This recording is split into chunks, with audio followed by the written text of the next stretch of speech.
Okay, let's flash this image of the newspaper reports. When China warned the U.S. Of the entry of its warship into the Scarborough Shoal, the Huangyan or the Pag-asa in our Philippine terminology. This, of course, is an area claimed by both the Philippines and China, and there are continuing bilateral talks over these. Here, China warns off U.S. destroyer near South China Sea, strategic Scarborough Shoal. Now, some are saying that the Chinese have no right to do this because there is innocent passage. This is what the Americans are saying. Unfortunately, for the Philippine side, the Defense Secretary had this comment. If we can flash that. What did he say? In Manila, Defense Secretary Delfin Lorenzana was largely mum on the U.S. warship's action. We do not have a say on whatever the Americans do in the South China Sea, Lorenzana said in a text message to the Inquirer. A critic of the Duterte administration's policy in the West Philippine Sea, Magdalo Representative Gary Alejano said the U.S. warship was likely on a routine freedom of navigation exercise in the region. What's your reaction to these two statements? First of all, they entered within the 12 nautical miles of territorial water. And it is a warship. That is clearly a provocation. No?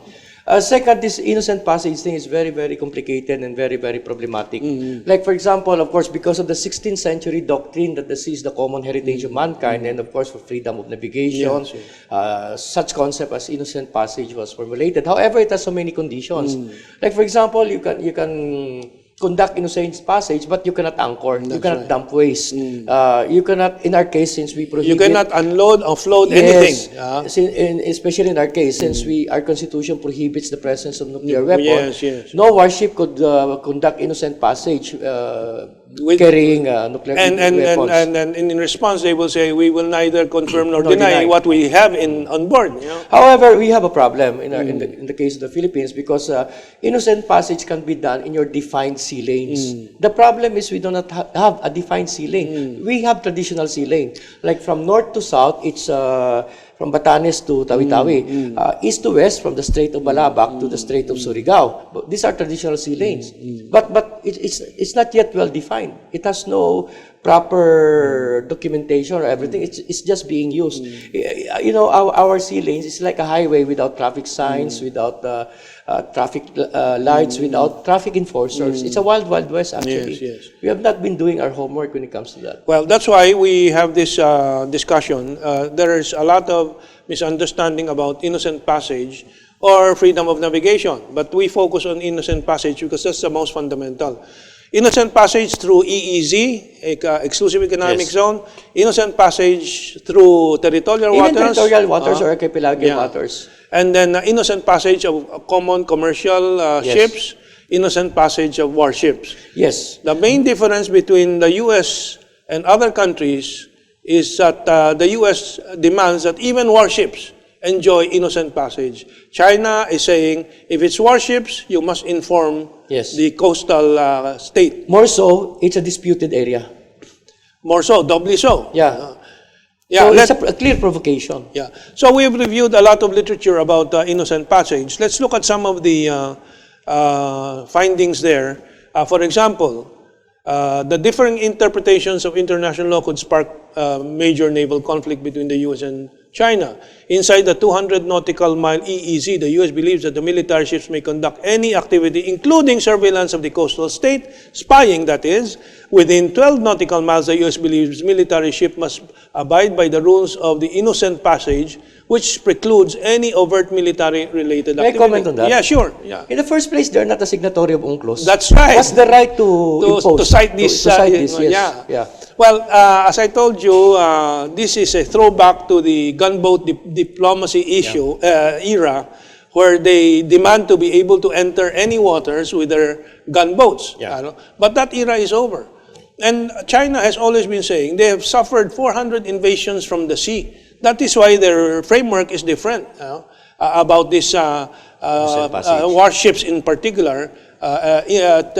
enjoying so-called or demanding innocent passage through especially territorial waters. And even if we go back to the past, the reason why there is territorial waters, which used to be 3 mile, and then because of that, that's the distance of the cannonball. Cannonball, at that time. And now it's 12 miles because of the change in technology and so on. That is the territorial limit is protection. But even when it comes to waters, it's very tricky. Like sovereignty applies to land. In our case, we're an archipelago, so our sovereignty may extend to territorial waters or archipelagic waters. However, that sovereignty is not absolute as compared to our sovereignty over land because of the doctrine that the sea is the common heritage of mankind. Okay. Well, let's look at another information about differing ideas about innocent passage. What's the next one? Okay. The Chinese definition of freedom of navigation is quite different. Essentially, the Chinese argue that the military ships should have to follow the rules of innocent passage, even in the 200-mile EEZ, and that military ships must get permission to enter the 12 nautical mile territorial sea, even those ships that are planning to make an innocent passage. But of course, especially with American ships, you have the dilemma of nuclear weapons on board, and they will neither confirm nor deny. So let's look at other countries. Let's move on to the next image. From the user's perspective, again, its navy should be allowed to enter the 12-mile territorial sea around China's islands, or any other country for that matter, as long as its navy abides by the rules of innocent passage, meaning they don't dump any waste and so, but they cannot get out of that nuclear question also. And besides, the Chinese have a different take on this. But the Chinese will say that even though they also support the freedom of navigation, international law does not permit this activity, this innocent passage, without informing the coastal state. Let's move on to the next image. Neighboring South China Sea coastal states agree with the Chinese view on the EEZ, like Malaysia, and others follow the Chinese view on the territorial sea, like Vietnam. So although the U.S. reading of the UNCLOS, which it is not a member, is the majority view, the Chinese are not alone in their international interpretation of the law. So anything to add at this point? In Indonesia, for example, ships who conduct innocent passage have to pay a toll. Technically, that's against UNCLOS, but shipping companies do not mind because Indonesia provides them with security also, navigational aid, because as you know, that area is also haven for pirates. That's right. Anti-piracy operation, protection. So, and that is a good idea for the Philippines because, as you say, we are at a critical geographical maritime point where we can make a lot of money if we block all these passages. Of course, but we have to provide value-added services like navigational aids, lighthouse, protection, etc. And in a light mood, Ambassador Encomienda suggested, can you narrate? Because of this problem, in fact, he had a radical thought: close this innocent passage, and the whole world will kneel before the Philippines. Because they have 80% of the trade here. That's right. would have problems. Let's move on to the next quote. I think this is about Brazil, Brazil's principle, or some other country. Let's take a look. The U.S. has issued a declaration that it believes the warships have the right of innocent passage, but aside from Russia, this is not confirmed by a large number of countries or international specialized organizations. In fact, in the Persian Gulf, this is about Persian Gulf, some countries which previously had supported the idea of innocent passage of the warships or remained silent about it, including the Saudi Arabia, in the light of more recent security considerations, they have been inclined to asking the innocent passage of warships to be used after prior authorization of the coastal state. So they're also changing because, in the case of the Philippines, because of the visiting forces agreement, they may not necessarily ask for permission. Okay. However, with that incident in Scarborough was different because that was a disputed area. And that's is that covered by VFA? No, it's Yeah. not. And what do you call this? The State Department themselves categorically declared that this disputed area is not covered by the Mutual Defense Treaty and the VFA. Yes. But that is another argument against the VFA. Yeah. That it should not be renewed. And I think President Duterte had made statements before. Of course, he has to adjust to political subtleties, and we hope that is pursued. Because again, one of the victims is our territorial sea. That's and right. the violation of this with the American warships carrying nuclear or not. And not they'll only never that, say. our naval and Coast Guard capability is very limited. We really do not have the capability to monitor whether they're dumping there, they're anchoring there. And of course, we should recall the USS Guardian that hit Tubataha. That was internal waters. That's not territorial waters lang, only. And so we see the Americans violate And with also impunity. a United Nations, what do you call that, sanctuary or something? Marine sanctuary. Tubataha, Tubataha, Marine Sanctuary. But we didn't hear anything from Batumbakal or Roy Logoles. I think we have some more important citations from different... Okay, this about India. For example, both India and China demand greater control and oversight over foreign military activities in their exclusive economic zone because the Americans believe they can have military exercises, naval exercises in the EEZ.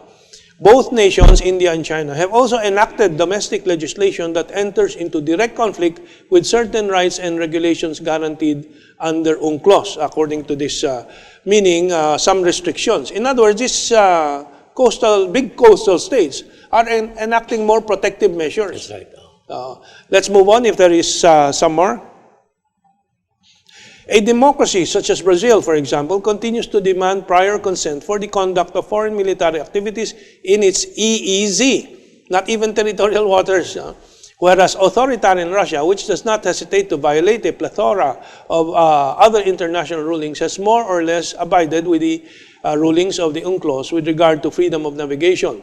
A politically diverse set of countries ranging from Malaysia to Iran, Vietnam, and Argentina shares the position similar to that of Brazil, which is more protective. Now, Russia, of course, was a superpower before, so it had that same view about these warships entering territorial waters. But today, we don't know if they would be scheduled for some rethinking about this. But let's move on. So, the government of the Republic of India understands that the provisions of the convention do not authorize other states to carry out in the EEZ and the continental shelf military exercises or maneuvers, in particular those including the use of weapons or explosions without the consent of the coastal states. So even the EEZ is very important for other countries to be more protective and restrictive. Here, Lorenzana says he has no say-so when it's American warships. Anyway, we go on. I think we have one more about the Indian perspective on the Innocent Passage. Is there? Okay. So, anyway, now, my take in all this is that the freedom of the navigation and innocent passage claimed by the American warships will no longer be the vogue in this post-gunboat diplomacy era. And since you have been dealing with this ethics of international relations, this changes. How do you think this will go in the coming times? The Americans and Trump has promised more freedom of navigation, operations, FONOPs, they call it, in the region and in the China Sea and South China Sea. The latest response of China is the U.S. will face humiliation if they continue to increase this. What do you think? Well, you mentioned a while ago that Western countries, particularly the U.S., should leave Asia alone. I believe they will not, because like a dying man, they will bite and scratch just to hold on to the hegemony of power. But if this ASEAN nations with China will stand up and confront the bully, I believe that they will indeed suffer humiliation. Yeah. Well, China's response has been to call for the community of common future, common destiny, trying to go above this rancor that they are victimized by the West. This message is reverberating even to the Western-led Davos Economic Forum. My problem is the Philippines still, except for President Duterte, who is very conscious and very proactive, there is not sufficient understanding and energy or dynamism to pursue this, to help in pursuing this community of common destiny, which is, of course, one step there is to rethink our maritime policies, such as innocent passage and so on, and be more attuned to the non-Western world, like what we cited, India, Brazil, ASEAN in general. Well, Chairman Mao himself said if the idea is ripe for the time, it will bloom. I believe this idea of shared destiny is ripe for its time, and it will bloom. Okay. So, in pursuit of that, our show and our discussions promote this community of common destiny. This is the project for mankind. Yes. Unfortunately, there are still efforts to try to stop this, to stem this. That's why even China has to prepare its defenses. But let us look at North Korea and South Korea marching under one flag in the Pyeongchang Winter Olympics. And the latest statement from Kim Jong-un, North Korea, calling on all Koreans to work towards unification. Calling on all Koreans to work towards unification and ensuring that no outside forces interfere in this process. I just want to make a quick comment on that. The possibility of sabotage is very, very high because recently President Putin of Russia said 95% of the terrorist attack in the world was conducted by the CIA. Yeah. 95% initiated by the CIA. Yeah. And well, there's this report also that the Americans are moving the ISIS fighters from the Middle East to Afghanistan. My reaction was, when will they move them to Mindanao? They're already there. They're already there. They're already there. So we would like to work with the American people to change their government's direction. And so the appeal of President Xi Jinping, our appeal is, let us all work with the American people, with the European peoples, towards that community of shared Just future. to add to that, even Putin said this is not the desire of the American people, That's but by right. the few, especially those in government. I would And like the also, defense industry. Yes, defense, and I would like to see also the American people themselves standing up to tell their government to stop all of this. Okay, so I think we've summed up everything that we need to present to the public. And again, no warship is ever innocent. Yeah. So it's like if you come, I have a fence in my house. Out of the goodness of my heart, I allow people to pass through because let's say they're limited access. But somebody carrying a gun passing through inside my fence, that's a different story. Yeah. Okay, Celso. That's all that I have. Okay, thank you very much, and we hope this helps in enlightening our nation. Maraming salamat po and have a good weekend.